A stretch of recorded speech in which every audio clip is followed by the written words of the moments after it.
welcome to another edition of Sally's Astrology Book Club. The Book of Water is still being book clubbed today. Today we're going to talk about the sign of Scorpio. Remember, Stephen Forrest said that in the sign of Cancer, we learn to feel, to really let ourselves experience what's going on with us emotionally. And that is the first step to healing. In Scorpio, we have to take a bit of a darker journey. In Scorpio, we need to honestly face the difficulties that are going on in our lives. What's caused our pain? Are there certain people who've caused it? And so that unblinking look at where we are, how we got there, so important in the Scorpio journey towards healing. And so the person I wanted to look at today is someone who very publicly has gone through this very scorpionic healing journey. We've got the chart of Demi Moore. And she has written a book in 2019 called Inside Out, which details a very painful emotional journey that she experienced. And so, famous people, it's kind of hard sometimes to know what's going on with them in their private life. And so I thought for this water series, it would be good to turn to people who've written memoirs so that we do have a good sense of their inner journey.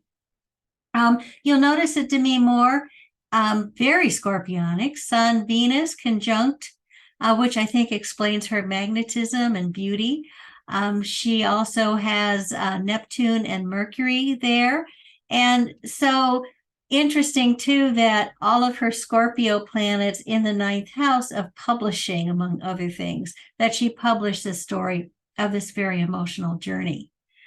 She begins the book saying that she'd lost everything.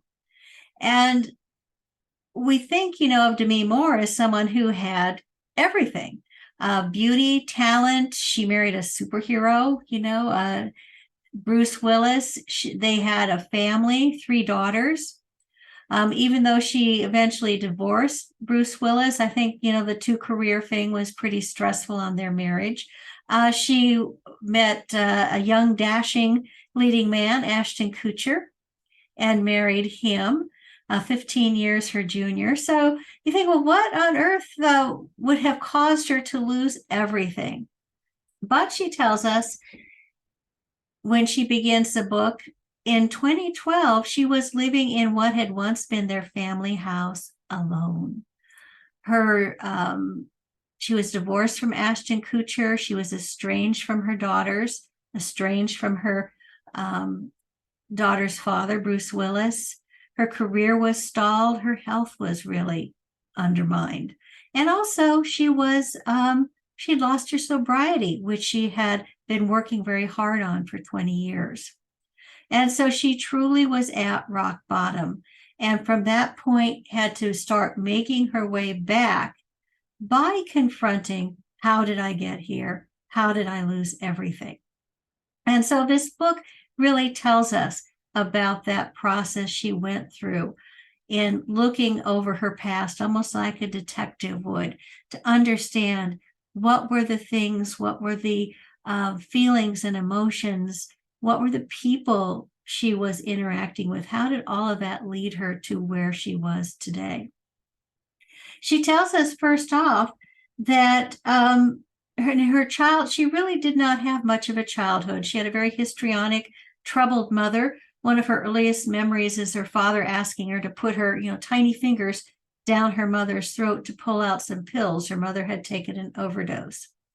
Her mother would exploit her and treat her badly through many years, especially after she was grown and famous, which led to an estrangement that was only healed when her mother was dying. And Demi went to care for her and learned to forgive her mother at that point. So she really didn't have that nurturing and care she needed to have a solid sense of self. But yet she learned to cover it up by developing this sort of cool exterior. And when we think of Demi Moore in those early film roles. You think of some beautiful, cool chick, but you wouldn't imagine anything was going on with her beneath the surface, that everything was just okay. And so she also, in those early years, was discovering that she just couldn't function well by partying, drinking. And so, in order to get the movie role she wanted, she was pretty much forced to go into treatment and become sober. And so she stayed sober, interestingly enough, for her career. And then later she stayed sober for her husband and her children, but never really did it for herself. She never thought of it as a gift she was giving herself to help herself live a better life, a happier life. She also, went through some stresses and strains in her marriage. Bruce Willis actually wanted her to be a stay-at-home mom. I mean, here she was, one of the highest paid movie actresses in the world. She was doing parts, like G.I. Jane, these strong, independent women. And so eventually the marriage broke down because of that. But at 40, she was okay.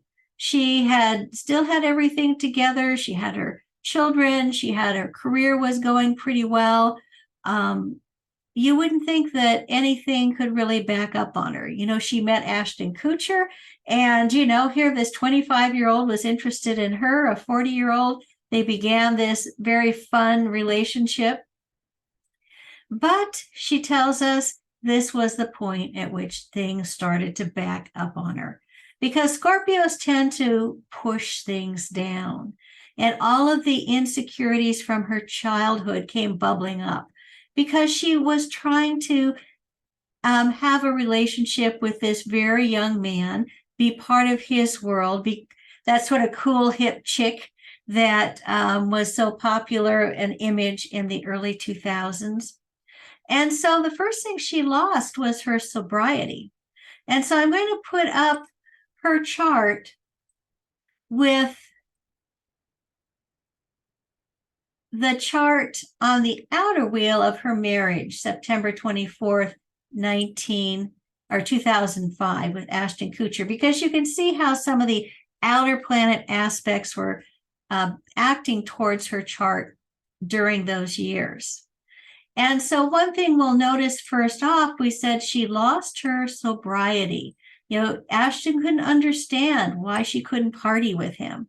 And so she eventually, in order to kind of keep up and be the partner he wanted, started drinking again.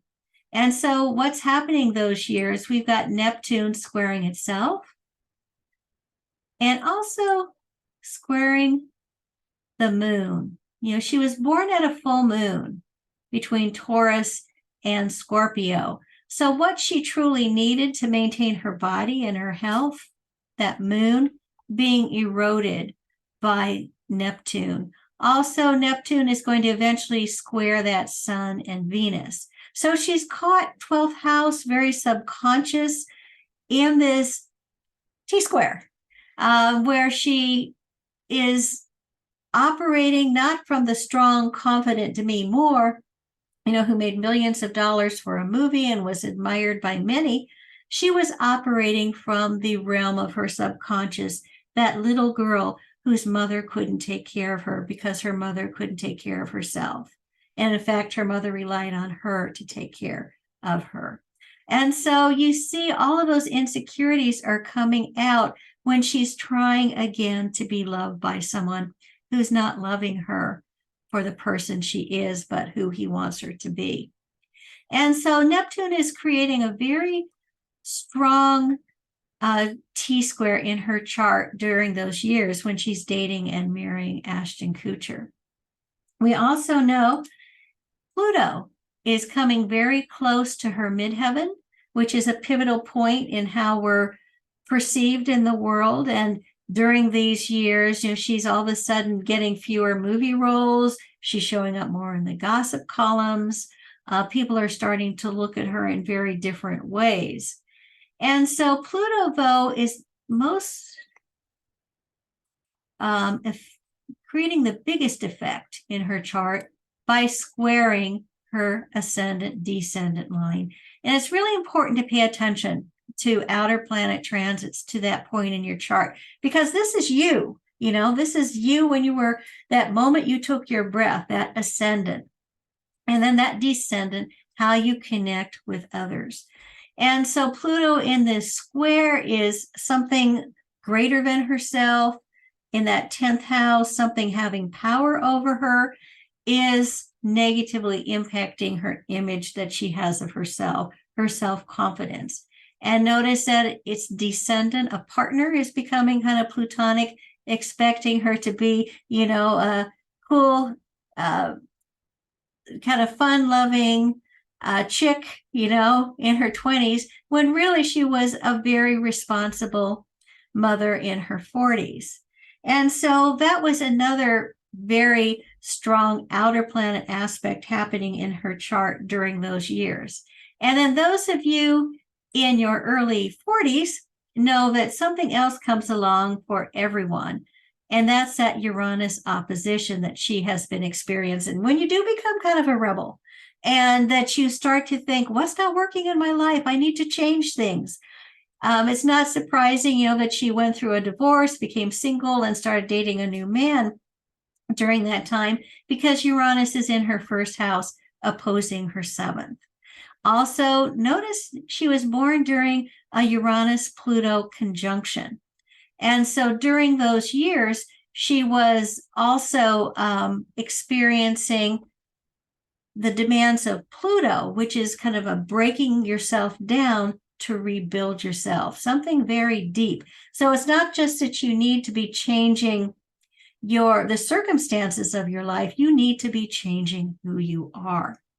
And so at the point of her marriage, she's been undergoing that opposition for a couple of years. Notice also that it picks up as well that Jupiter Chiron conjunction in her first house. Again, bringing her wounding into her identity, that she, those childhood wounds, that those insecurities that she had been able to cover for all those years are now, with Uranus crossing them, being broken open and coming out into her awareness and then what everyone else could see.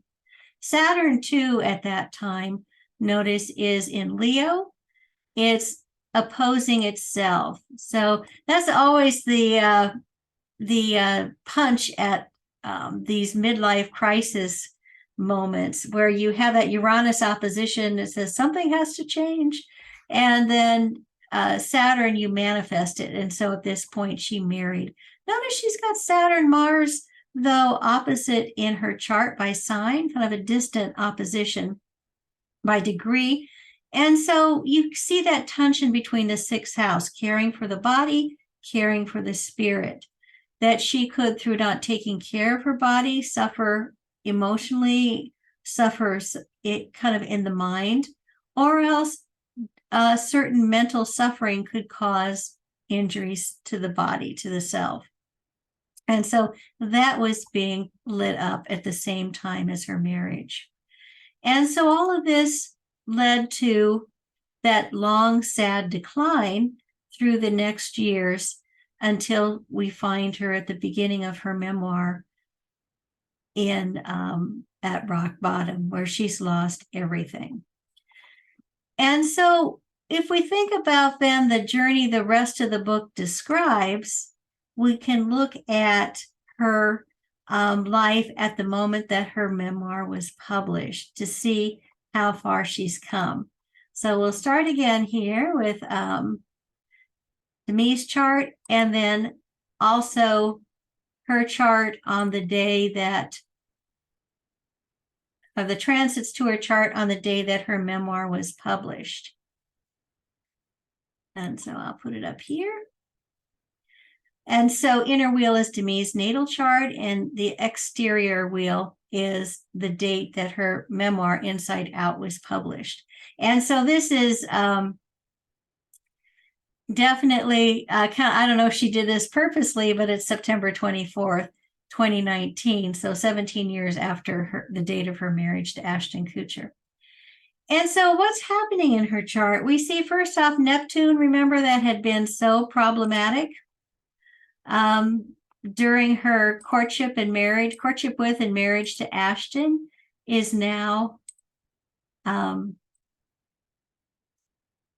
in Pisces. And of course, another water sign bringing that trine element in. So we see that it's created not only a trine to her Scorpio planets, but a sextile to that moon. So you can see the healing, the forgiveness, that first house, no longer 12th house, Neptune's in her first house, being able to feel that she herself has come through a very difficult passage and that she's at a point where not only she can talk about it, but she can share it with the hope that she can help others. So the healing is very apparent in this Neptune transit through Pisces.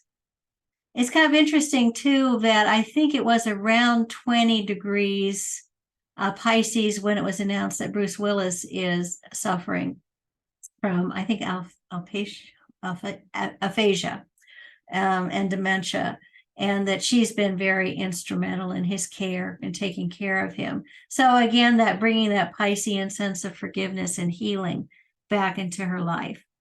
And so at the book publication 2, we see Pluto is no longer up here in Sagittarius, squaring her ascendant. It's here in that very nice sextile to her